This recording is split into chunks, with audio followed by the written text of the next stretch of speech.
everyone, and thank you for being here today. My name is Nisa, and today I am excited to open our presentation on one of the most vital natural systems of our planet, the hydrological cycle, commonly known as the water cycle.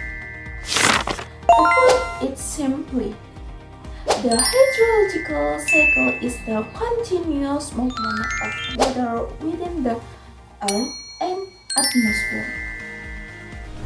It is a complex, non-stop system where water transitions between liquid, solid, and gas state. This cycle doesn't have a starting point, but it ensures that the water we use today is the exact same water that existed billions of years ago. Why is this cycle so crucial? Quite frankly, life on Earth cannot exist without it. The water cycle distributes fresh water across the globe, regulating our planet's climate, supporting ecosystem, and sustaining agriculture. It is Earth's ultimate recycling system. It drives this massive engine. The answer is the sun. The sun acts as the primary powerhouse of the entire hydrological cycle. It emits solar energy that hits the Earth's surface, warming up oceans, rivers, and lakes. Without the thermal energy from the sun, the water cycle would completely stop, leaving our planet stagnant and lifeless.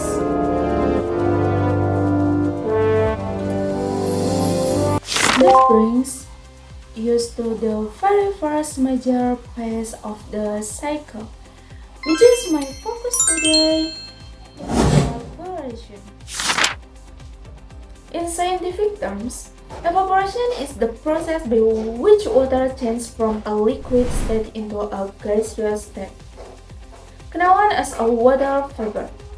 How does this happen?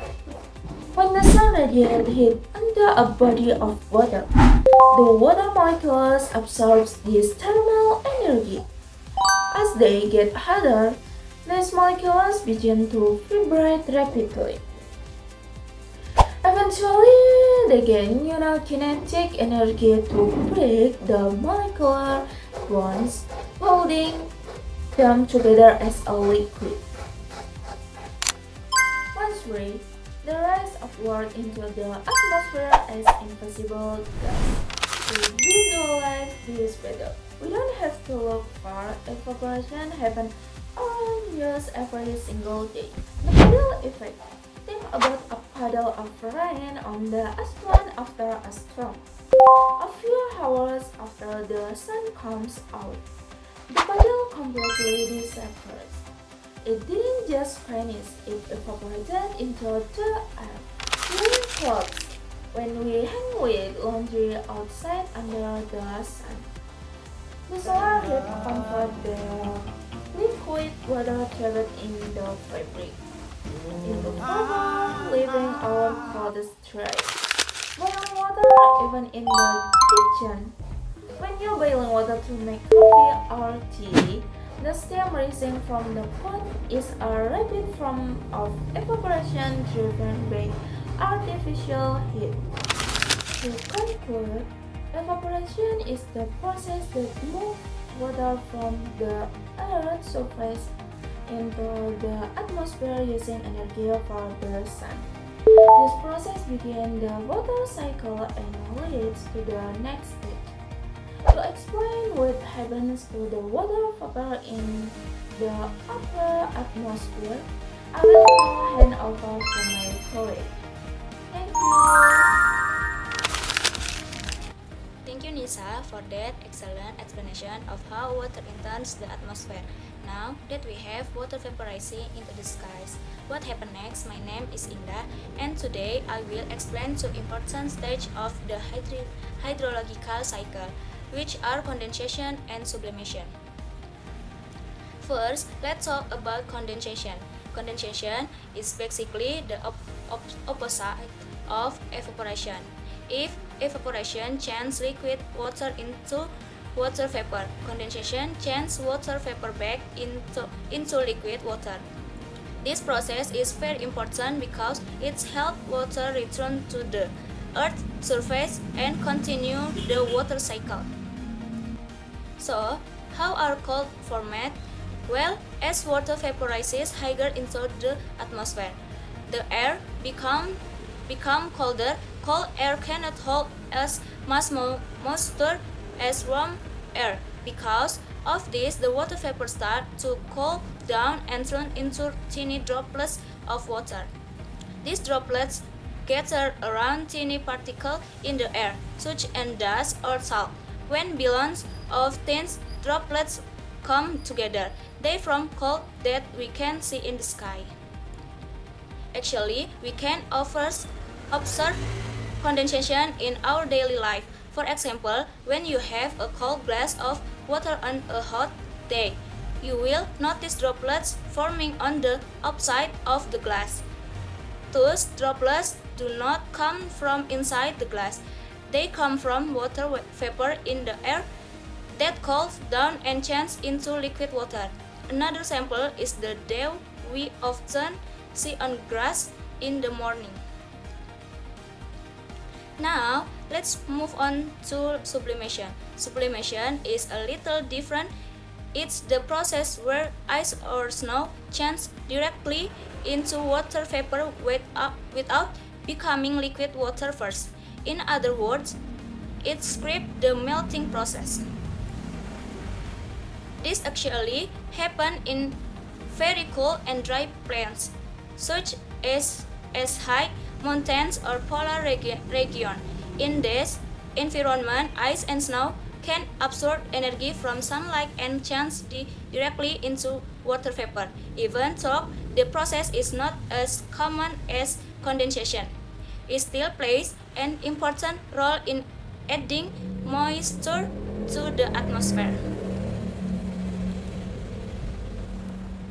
One example of sublimation is dry ice. When dry ice is left at room temperature, it does not melt to a liquid.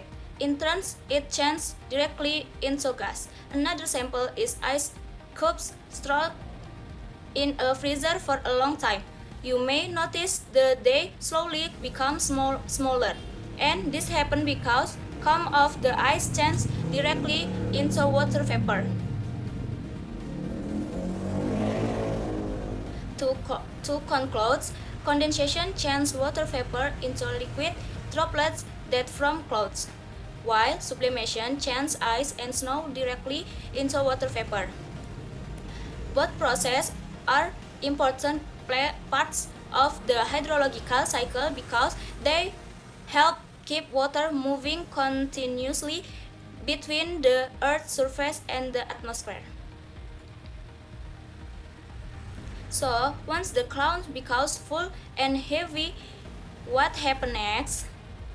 To explain how water returns to the Earth's surface, I would like to hand the presentation over to our next speaker. Thank you very much for your attention. Thank you, Ida, for explaining how water vapor aggregates into clouds and undergoes sublimation. My name is Afra, and today I will get you through the next two vital mechanisms of the hydrological cycle, precipitation and transpiration. Let's pick up right where Indah left off.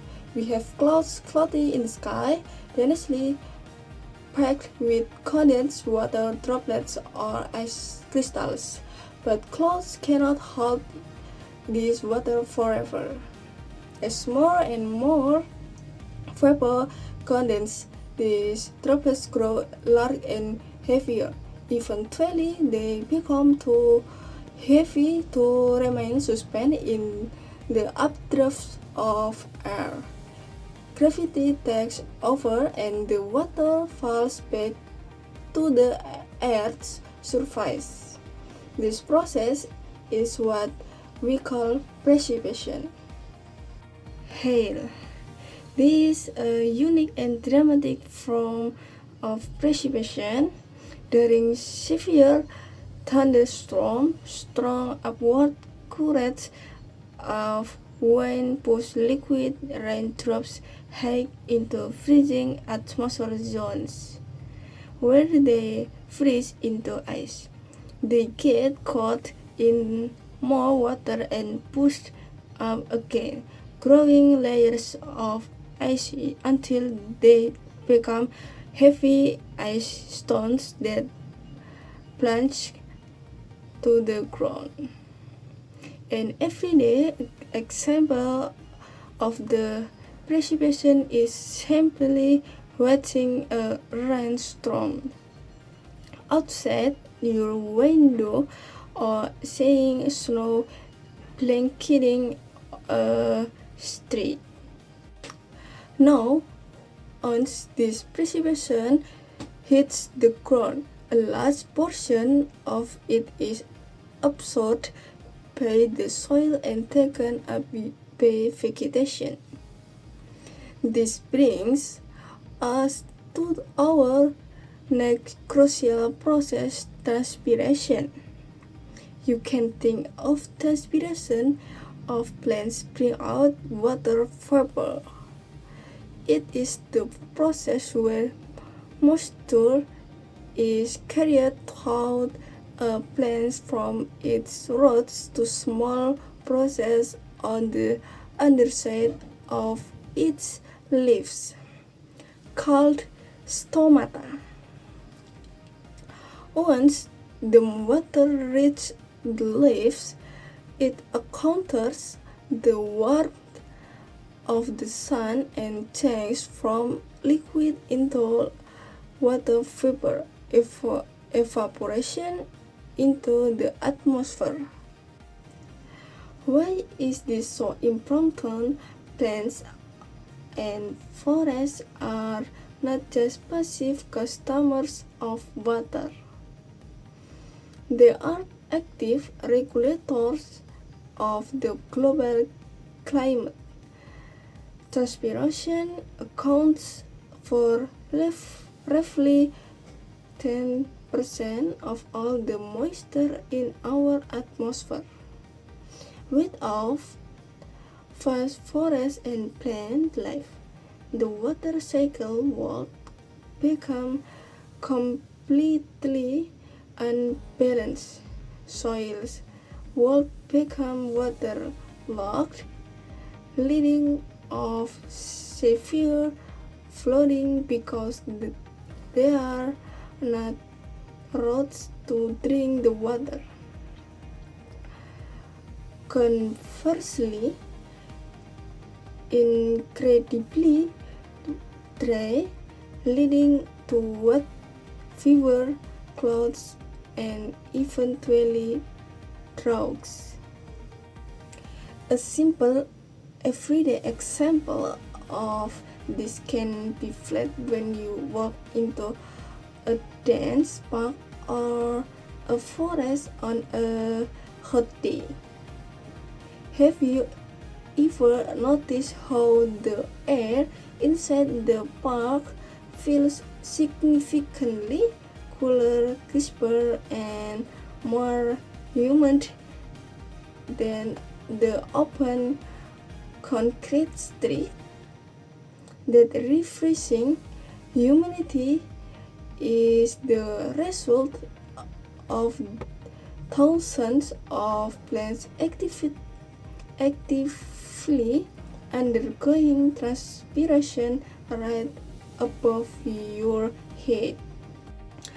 But some days precipitation brings life, giving water down to the earth, while transpiration, driven by the power of nature's vegetation, pumps that moisture back up into the atmosphere, maintaining a perfect and environmental balance. But what happened to the rainwater that doesn't get absorbed by balance? Where does it go? To explain the final stage of this endless journey, I will pass the microphone to our next speaker. Thank you very much. Thank you, Afra, for that insightful explanation of participation and how planes breathe water back into our atmosphere.